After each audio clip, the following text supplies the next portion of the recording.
Hola, ¿qué tal, amigos y amigas? Estamos en Palabras para Vivir. ¿Cómo no podía ser otro lugar para hablar, para expresar todo lo que queramos decir? Que es muy importante, porque hoy vamos a hablar de un tema también que os va a encantar. Vamos a hablar del narcisismo y su relación con la salud.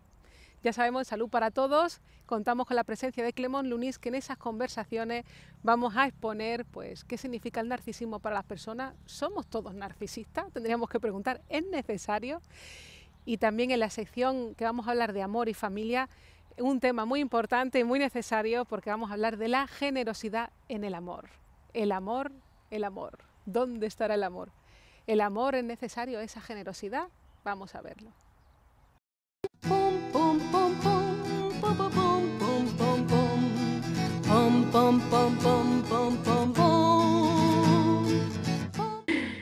Buenas, amigos y amigas, estamos en un programa más de nuestro Palabras para Vivir. Ya es nuestro, ¿verdad, Clemons? Es nuestro programa. En nuestro programa. Por supuesto. Bueno. Que hay que compartir. Bueno, que donde tú más trabajas, eres la que más trabaja en ese programa.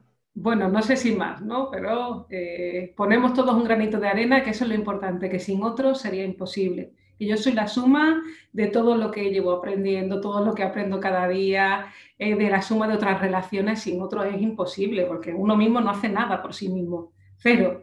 Si uno está con otras personas, y es cuando empieza a trabajar y a poner su energía fuera de sí mismo. Porque hoy, Clemos, vamos a hablar de este tema tan importante, que es el narcisismo. ¡Oh! El narcisismo. El narcisismo. A veces parece como que es una cosa de... Además, hay gente que lo busca, ¿no? Como que el otro es un narcisista, como que tiene un tipo específico, ¿no? Y parece como que es algo ajeno a cada uno de nosotros, como si narcisistas no quisiéramos saber nada de eso, que no quisiéramos nada nosotros de que nos toque siquiera esa palabra, como si no tuviera que ver con nosotros.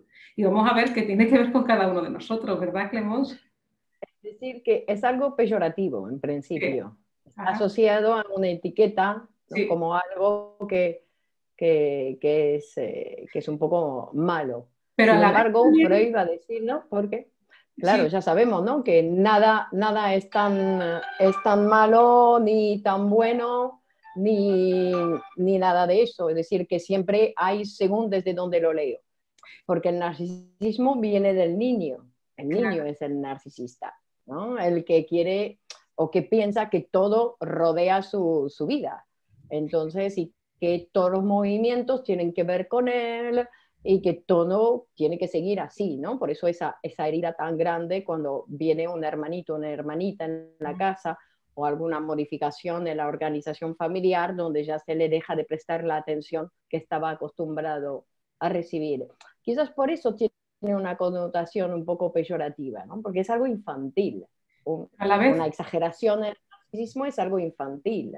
Claro, pero a la vez ¿No? también es peyorativo, date cuenta que también produce mucha atracción en las personas, porque todos sabemos la atracción que nos generan los niños, ¿no? Que tienen esa seducción, también ese narcisismo que muestran, ¿no? De que es todo para mí, que yo soy el centro de atención de la casa. Y también nos pasa con los felinos, por ejemplo, ¿no? Los gatos de compañía, que vemos que también son como muy independientes, muy narcisistas, y determinados personajes también de la literatura o personajes públicos, determinados astros del fútbol, ¿no? Que notamos ese narcisismo ahí como una atracción también. ¿Por qué? Porque cada uno de nosotros también hemos tenido que renunciar a ese narcisismo para poder vivir en sociedad. Nos han puesto límites y de alguna manera nos han transmitido que tenemos que abandonarnos de nosotros mismos para poder construir el amor con otros. Entonces las personas que generan ese narcisismo también hay como una atracción, porque habla de nosotros mismos, de lo que nosotros tuvimos que renunciar y que ahora está puesto en esa figura de esa otra persona, ¿no? Que a la vez que lo rechazamos también hay como un magnetismo, porque nos toca también a cada uno de nosotros, ¿no? Aunque no hay nada ni blanco ni negro, ¿no? Claro. Otra vez lo vemos ahí, que tenemos esa riqueza que nos propone así un abanico de cosas según el caso. Pero yo pensaba también en ese narcisismo que es necesario como protección, es decir, que nunca vamos a dejar de ser narcisista. Es decir, que un amor a sí mismo es necesario. Claro. Uno no puede ir por la vida sin amarse, o si va por la vida sin amarse, pues claro, se machaca, ¿no? Claro. Que hay que tener ese narcisismo ahí también para la protección, es decir, que para protegerse, es decir, que no voy a ir ahí porque, ¿no?, ahí es un peligro para mí. Entonces, esa es una energía el narcisismo, es una energía que se utiliza, ¿no?, que uno cuando trabaja, por ejemplo, tiene que renunciar a ella, ¿no?, tiene que renunciar a ese narcisismo para que esa energía pueda estar en lo que está realizando. Entonces es una cosa así interesante, ¿no? Esa energía narcisista es algo muy interesante y que ha seguido todo el desarrollo de la humanidad.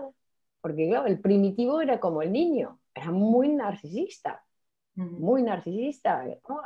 Estaba pensando en la película esa que hicieron para repetir un poco una situación, la Guerra del Fuego, ¿no? Para repetir esa situación donde el hombre muy orgulloso porque estaba con su llama que habían descubierto, el fuego, esa posibilidad ahí del fuego, y hay un día donde empezó a llover, ¿no? Y cómo se peleaban los unos con los otros, ¿no? Pero ese orgullo, esa satisfacción ahí de esa llama. Bueno, que después Freud nos va a decir que representa también otras cosas, pero digo que para decir que el hombre primitivo también tiene ese narcisismo infantil, y Pero que en para cada el uno de desarrollo nosotros, del sujeto, ¿no? en cada uno de nosotros, claro que Eso sigue no estando desaparece, ese, eso no claro que desaparece, ¿no? no, En lo que estemos. claro que no, por eso que hablamos de esas heridas narcisísticas, ¿no? Una herida narcisística es decir que en lo cotidiano también existen, es decir que hay gente que se sienten heridos cuando les descubren que no tienen razón, que quieren imponer o, ¿no?, Claro. comentar algo y que otro viene y dice no tienes razón y no se puede defender porque es verdad, no tiene razón. Entonces ay, eso duele mi narcisismo, quería tener razón, ¿no? Que no sirve para nada, pero digo, no sirve para nada, ¿no? Borges era el que decía, si no tengo razón, es que así puedo aprender. Y de eso se trata, ¿no? Porque eso es como bien representativo, es decir, que el narcisista tiene que renunciar a alguna de sus ideas para descubrir otras. Y eso al narcisista le duele, le duele, le Pero, duele.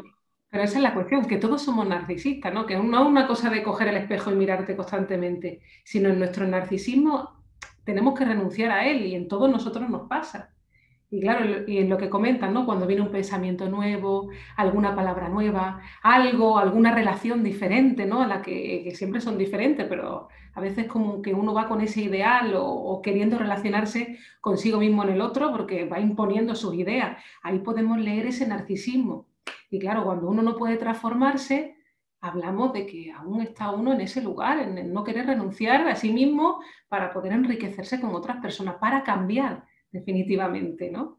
Y poníamos un ejemplo en clase, me acuerdo el otro día que me llamó la atención, que era que cuando a veces uno se duerme, pues está hablando de que hay algo de esa conversación, hay algo de ese pensamiento que le ha tocado de alguna manera afectivamente a ese narcisismo y le está indicando que se tiene que mover, que se tiene que transformar, y ahí en esa angustia desaparece de la escena, ¿no? Porque claro, hay elementos en nuestra vida cotidiana que podemos leerlo como que es un narcisismo, que uno no puede abandonar ese sí mismo para entregarse a otras cosas, porque cuesta transformarse, abandonar posiciones anteriores. Y claro, como bien has dicho, es un recorrido de la humanidad que tuvimos que aprender por el amor, claro, porque al fin y al cabo es el amor el que nos civiliza. Por no perder el amor de los otros es que uno renuncia a sus propias tendencias, a sus propios instintos, a querer hacerlo todo ya, a que soy yo solo, a que yo soy el ombligo del mundo. No, uno renuncia a eso para poder estar con otras personas, renuncia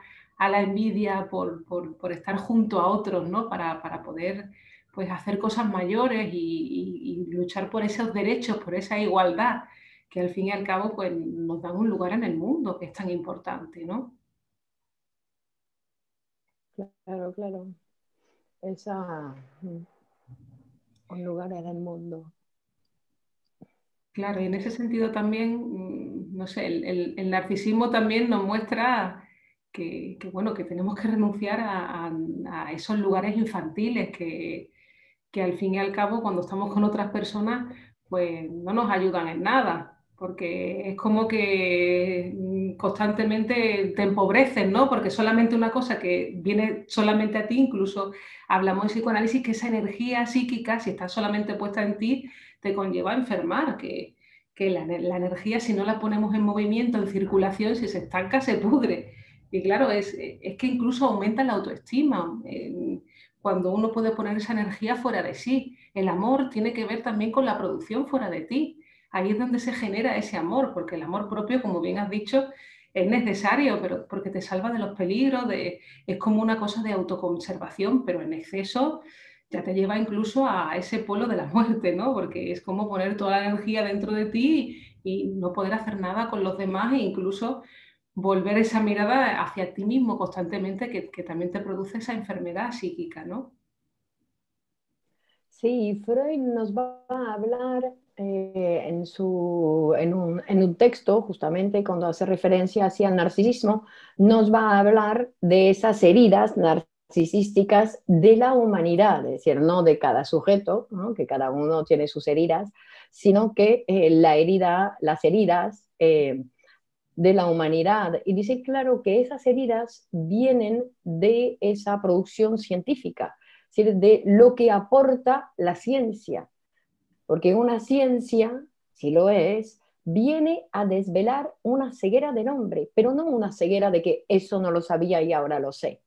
No, que no estamos desde ese orden de cosas, sino realmente una ceguera, es decir, nos va a hablar, por ejemplo, de esa situación terrestre del ser humano, que estando en la Tierra, pues el ser humano, sus sentidos no le permiten darse cuenta ni que gira la Tierra, ni que gira sobre su eje, ni que gira alrededor del Sol, sino es al revés.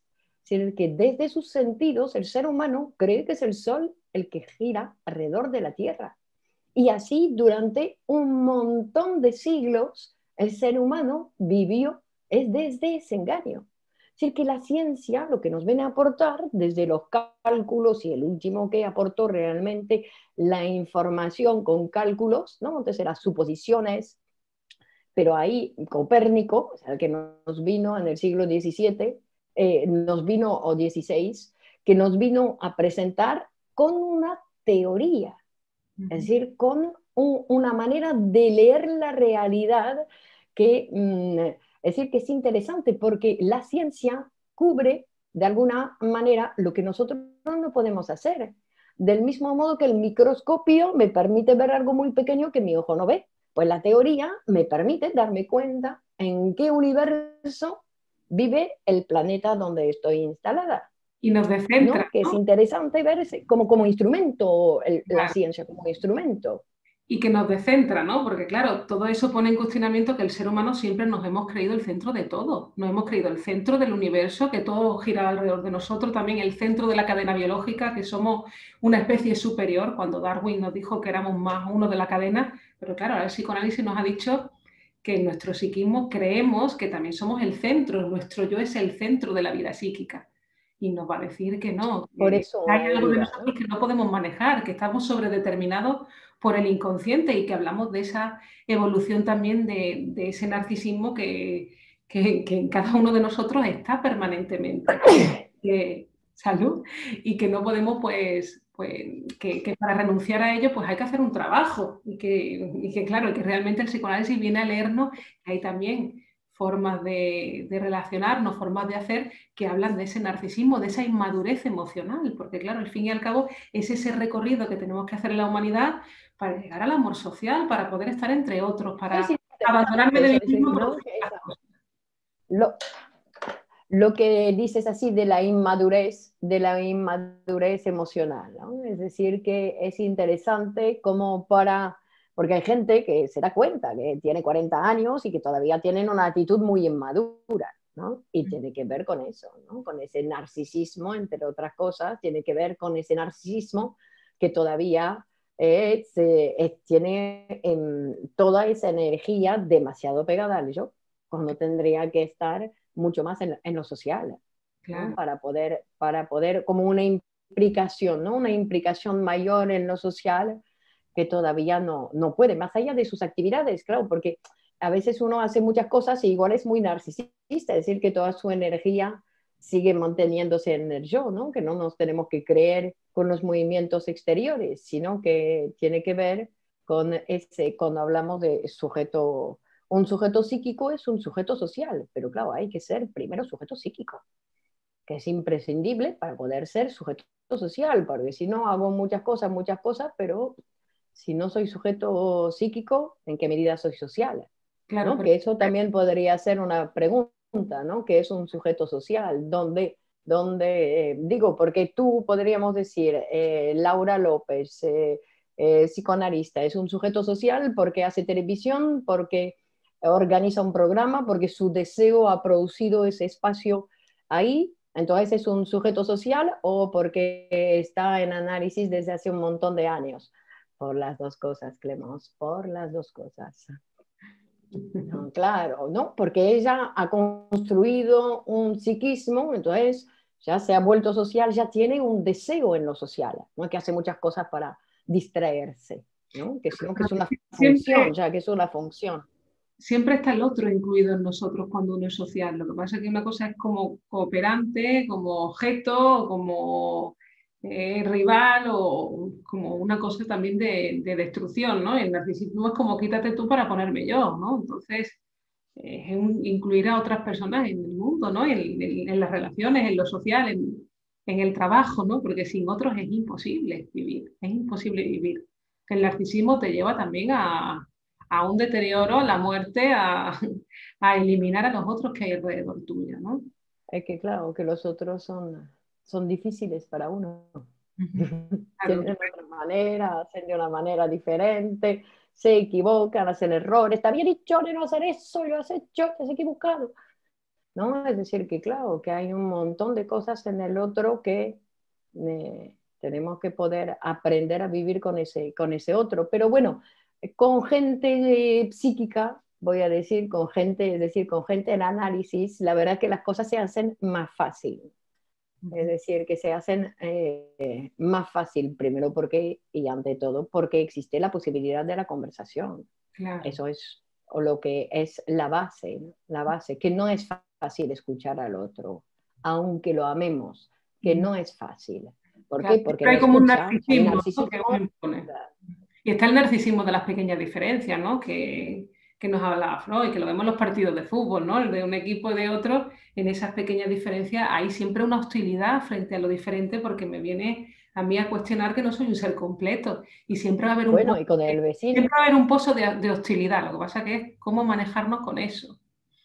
Y ahí el psicoanálisis te puede ofrecer esa ayuda, porque nada de lo humano no es ajeno, hay cosas que son humanas y que si no comprendemos esa dimensión que hay en nosotros, pues bueno, pueden salir haciendo de una manera o de otra. Entonces, ayudarnos a tolerar eso de humano que hay en nosotros y ayudarnos a lanzarlo hacia lo social, ¿no? En vez de quedarnos en nosotros mismos. Porque siempre hay algo que uno puede aprovechar de la realidad para afianzarse en su narcisismo, ¿no? Es que me ha dicho esto, es que me ha dicho lo otro, pero no es esa realidad de la que estamos hablando, ¿no? Es también permitir esa flexibilidad en uno, porque hay cosas que están hablando de esa posición que uno no se quiere mover de ahí, porque si no es como si te transformaran, como si el otro te estuviera pisando, y no, es una cuestión de una conversación, ¿no? De un poder hacer como una especie de baile, ¿no? Con el otro y también en esa madurez psíquica que conlleva pues abandonar ese narcisismo infantil para darnos cuenta que estamos con otras personas y que necesitamos de otros para vivir. Así que nos conviene llevarnos bien con otras personas.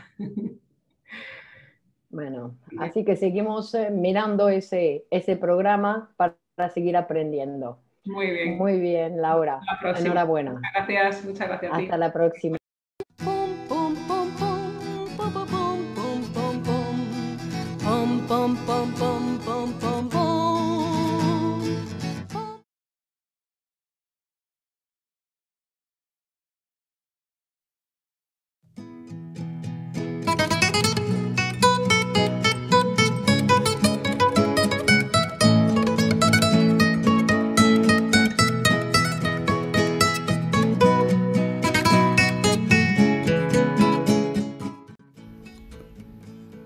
La soledad siempre es un intento para destruir mejor, sin testigos. Los dientes de alegría.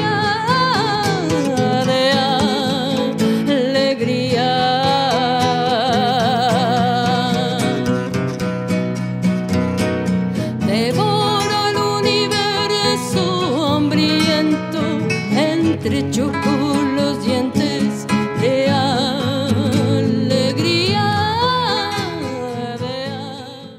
Pum, pum, pum, pum, pum, pum, pum, pum, pum, pum, pum, pum, pum, pum, pum, pum. Bueno, ¿qué tal? ¿Cómo estáis? Estamos en nuestra sección de amor y familia y hoy vamos a hacer una pregunta. ¿Sois generosos en el amor? ¿Qué significa ser generosos en el amor? Porque hay concepciones en la manera de pensar el amor que vamos como pensando que lo que tenemos que dar o lo que damos, tenemos que recibir algo igual o equiparable, como un intercambio de moneda, como una transacción económica, ¿no? Es como que uno cuando da espera siempre recibir algo a cambio. Y claro, con esa forma de pensar el amor podríamos decir que uno acaba odiando a la otra persona. ¿Por qué? Porque si yo doy esperando recibir algo a cambio, cuando no recibo ese beso que yo le di a esa persona, pues realmente ahí estoy odiando al otro, porque estoy esperando recibir esa misma cantidad, ese mismo kilo de amor que yo le he dado a esa persona.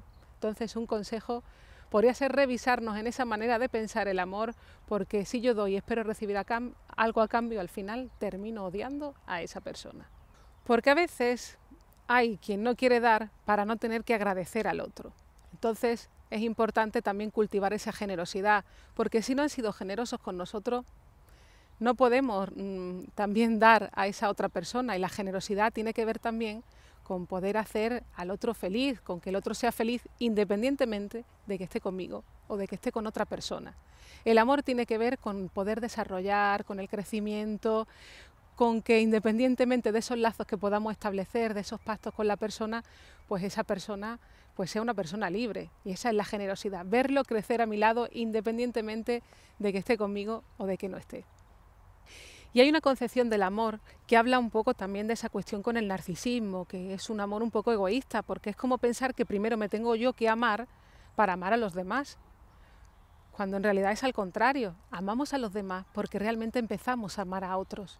Sí que es cierto que es necesario cierta cuota de narcisismo, porque es importante querernos un poco a nosotros mismos, o bastante, pero debemos saber que el amor empieza cuando uno puede amar a los otros.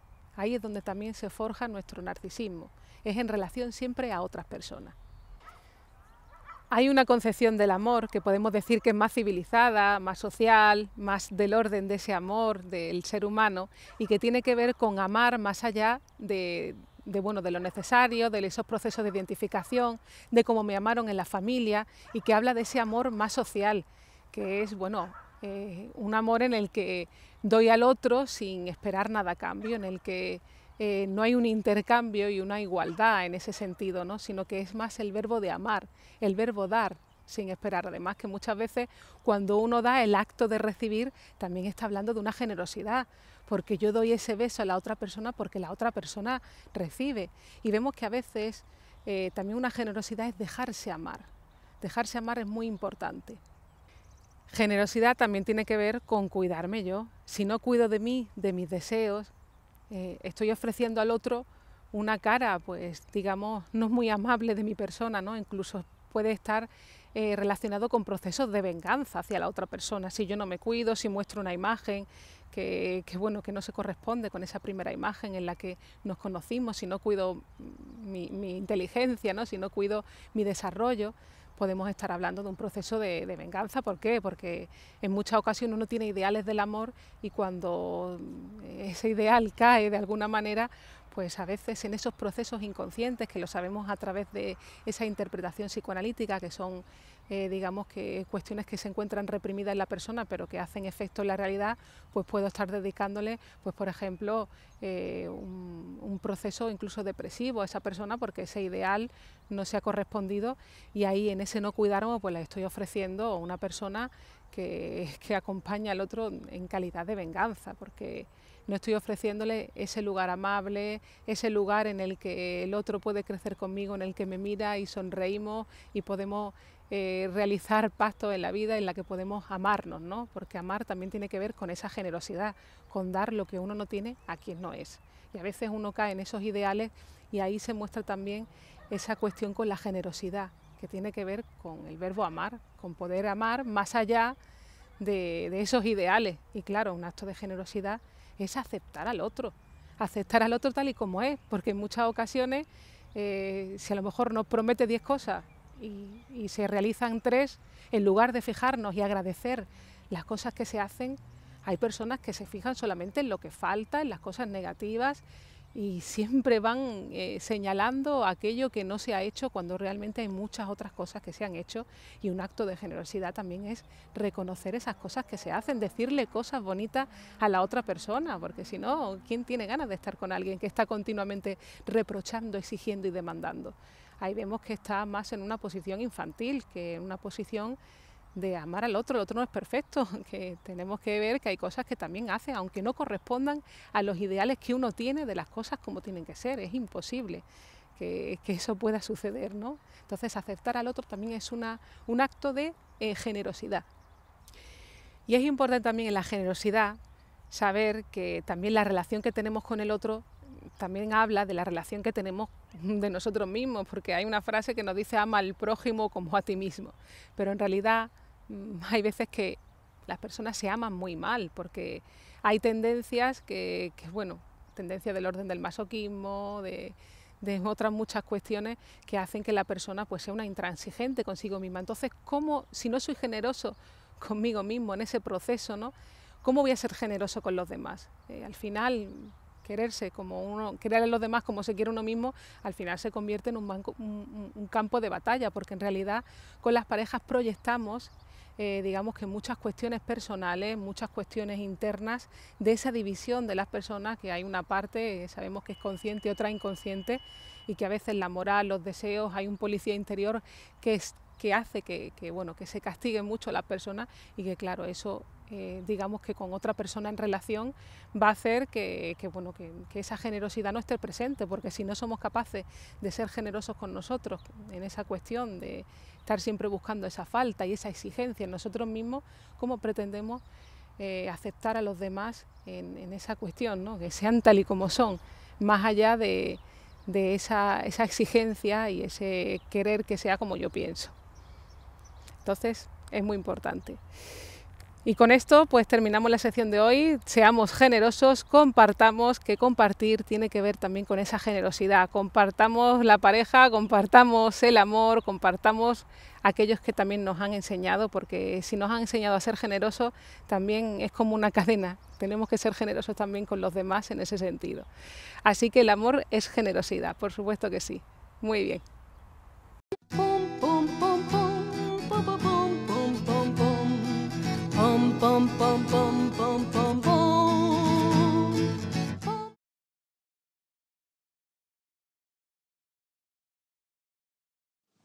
Hay